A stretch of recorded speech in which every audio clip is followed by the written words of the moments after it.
Tapi jangan pola hidup secara keseluruhan meniru orang lain. Nanti Anda kehilangan kepribadian. Kalau orang kehilangan kepribadian,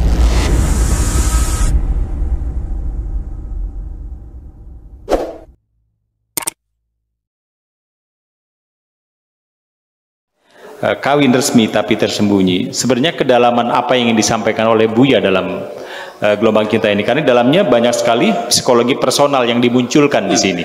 iya. Mohon Buya. Ya sebetulnya banyak ya pesan-pesan kemanusiaan itu banyak sekali. Ya mungkin kalau seluruhnya kita uraikan mungkin waktunya tidak cukup. Ya. Ada beberapa hal yang di halaman 9. Ya, sebesar apapun nikmat Tuhanmu yang terlimpahkan atas dirimu, tidak akan terasa cukup apabila engkau selalu membandingkan dirimu dengan orang lain. Nggak akan pernah cukup. Betul. Sudah punya mobil 3, tangganya beli mobil lagi, Anda mau beli lagi. Iya. Tangannya kawin lagi, Pengen kawin juga. nggak akan pernah cukup. Ya, tangannya naik haji, ikut naik haji juga. Iya, iya. Jadi perasaan itu selalu ada. Kata bahasa Jawanya mata indreng. Ah. Apa saja yang dilihat kepengen dibeli. Nah, ini artinya ya nggak akan pernah cukup semacam itu. Jadi artinya sejak kapan kita menjadi kaya? Ketika kita sudah tidak membandingkan diri kita dengan siapapun, ya sudah. Sehingga ketika satu hari saya hanya dapat makan nasi putih sama sepotong tempe, ya sudah selesai, itu rezeki saya. Tapi ketika saya makan tempe tapi mata saya melihat orang makan pakai sate, saya bisa nangis. Tapi ketika saya terkonsentrasi makan tempe, ya selesai. Saya merasa bahagia kok, asal makannya terkonsentrasi dengan rasa syukur yang tinggi. Matanya melihat tempe, tangannya megang tempe, giginya menggigit, tenggorokannya menelan Tempe. pikirannya mikirin Tempe. Alhamdulillah, enak kok. Sebabnya Anda makan tempe menangis karena andanya makan tempe tapi melihat orang lain makan pakai sate, menangis. Itu persoalannya. Jadi mengendalikan diri itu penting sekali, ya. Walau bagaimanapun akhirnya kembali. Kemudian, oke.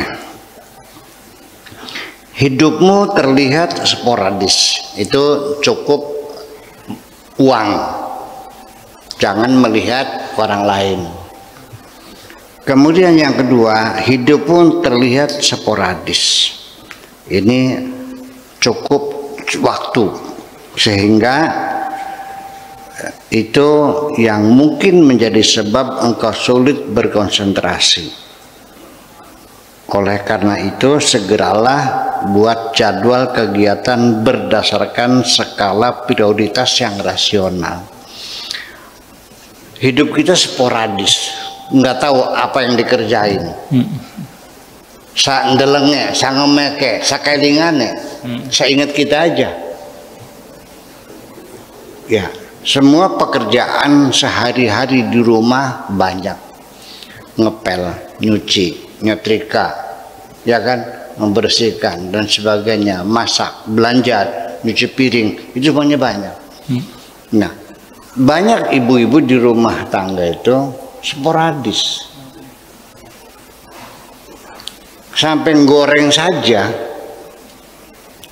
ada 2 yang digoreng, ikan asin dan tempe. Goreng apa dulu nih? Tempe dulu. Tempe dulu harusnya. Setelah tempe terus Ikan asin. kalau dibalik Tempenya rasa asin. yang dulu terus dibuang kan sisanya kan. Ya kan nggak mungkin dong.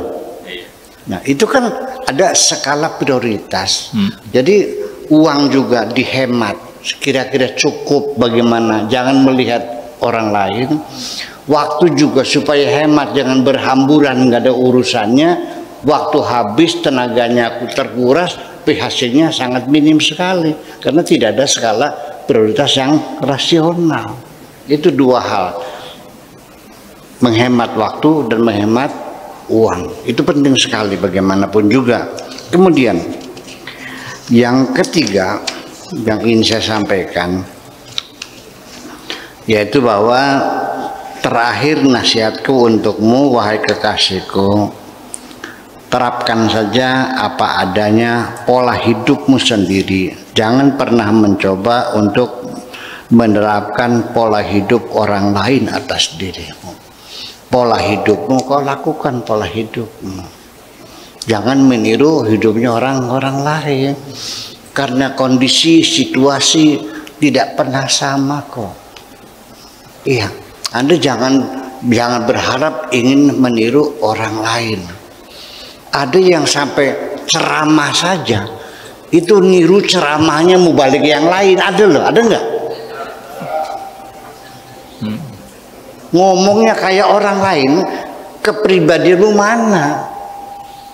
Ya, pola hidup itu artinya dari mulai bangun tidur sampai tidur lagi, kegiatan sehari-hari, bagaimana hubungan persahabatan, bagaimana berbisnis, bagaimana semuanya itu berdasarkan pola hidup sendiri sesuai dengan kemampuan kita. Itu nggak bisa, ya.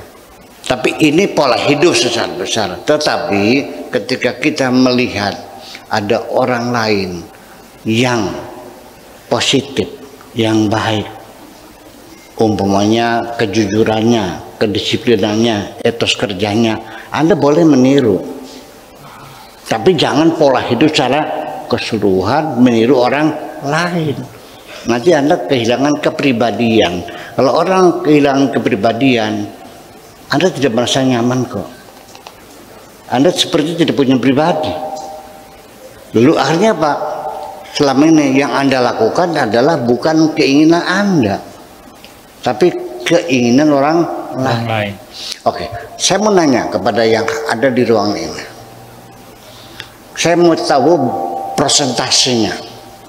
Selama ini yang kau kerjakan dari pagi sampai malam, dari pagi sampai malam setiap hari, berapa persen yang berdasarkan keinginanmu, berapa persen berdasarkan keinginan orang lain?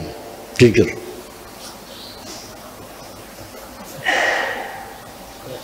Ternyata yang sesuai kita itu hanya 5%. 90% keinginan atasan, keinginan bawahan, keinginan pemerintahan, keinginan istri, keinginan anak, keinginan mertua, keinginan orang semua. Kamu tidak ingin apa-apa. Coba diingat dulu. Betul nggak? Iya. Jadi selama ini Anda ada enggak? Jadi semuanya untuk menyenangkan orang lain, menyenangkan istri, menyenangkan anak, menyenangkan mertua. Kapan engkau akan menyenangkan dirimu sendiri? Ternyata kita tertipu oleh pikiran kita sendiri. Ya, jadilah engkau dirimu sendiri, ya kan?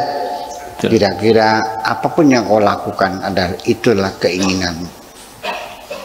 Ya, kalau menyenangkan orang lain, ya tidak akan pernah habis ya. Oke, itu aja kira-kira. Makasih.